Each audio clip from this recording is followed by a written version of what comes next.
Jason Phillips from Auto Appraise, autoappraise.com. We're in Pennsylvania today, November 4th, 2011, getting ready to test drive a 1968 Dodge Cornet 500, 440 car, automatic. Cast correct block, 1968. June 8th is what it looks like. The cast is kind of slaggy. And 727 torque flight transmission, no shift kit noted. VIN stamp on the transmission indicates it's a different unit. Just getting ready to take her for a test drive.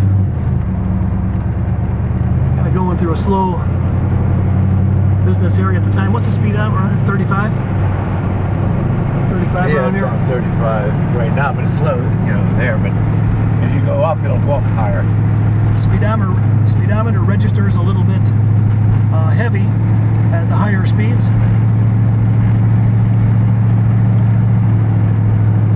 Car's got aftermarket gauges. Go ahead, tell me. Okay, left up at the light. Okay.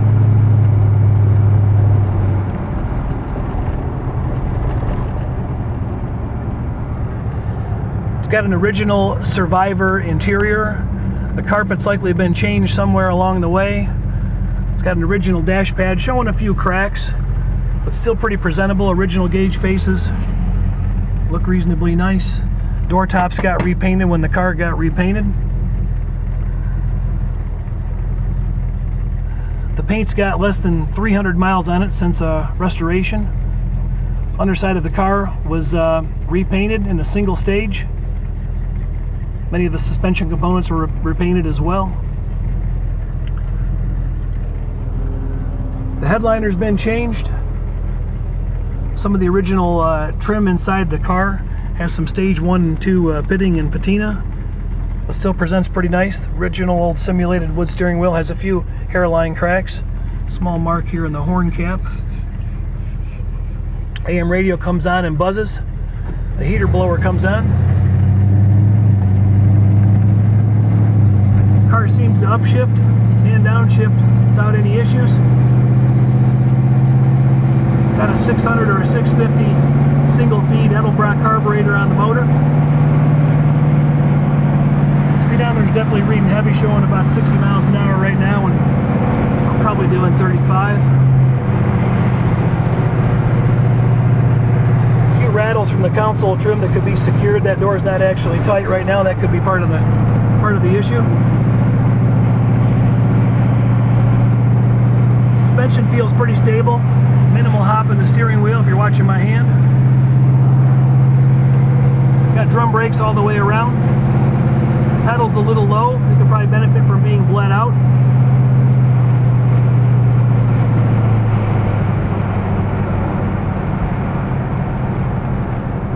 I got my hands off the wheels. I'm stopping going around a curve and the car seems to stop right where I leave off on the wheel. We're not really in a area where I can drop my hands from the wheel and not make my rider real nervous, so we're not going to do that. Actually stops good and straight.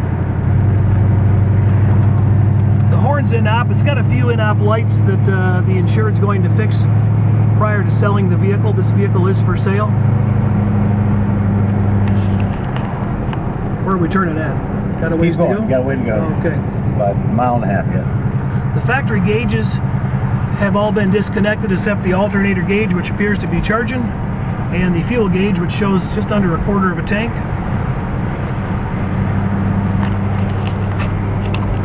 That circuit board needs replaced, Jason.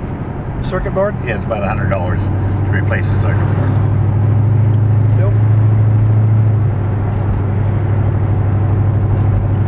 Had a low rumble at about 1,000 or 1,100 hours. We're holding about 20 pounds of oil pressure. Temp gauge is probably around 180. Can't really see it from here. Some of the plastic chrome you can see is peeled. Wipers make a little noise, but they work. Heater blower's in op. Turn signal, fender mounted turn signals work without issue. Brake lights work.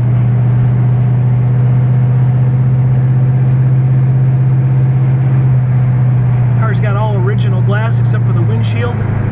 No major cracks in it.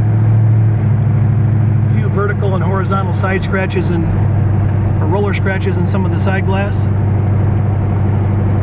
Some of the trim is new, some has been changed. It's got a good driver quality repaint with, I'm actually watching the road here. This camera's just sitting here. With a few typical flaws. Presents nice as a driver. Quarter panels have been changed in the rear. They were done in the layover method. Seams are visible inside the upper trunk, above the extensions. Some older collision damage on the car, but none currently on the vehicle. Got a small tear in the die hole and elongation on the left center frame rail going towards the rear, so the car was pulled out towards the front. Front brackets on the bumpers are real straight. You bet. Front bumper brackets appear straight, so there's no tears in the die holes. Up front,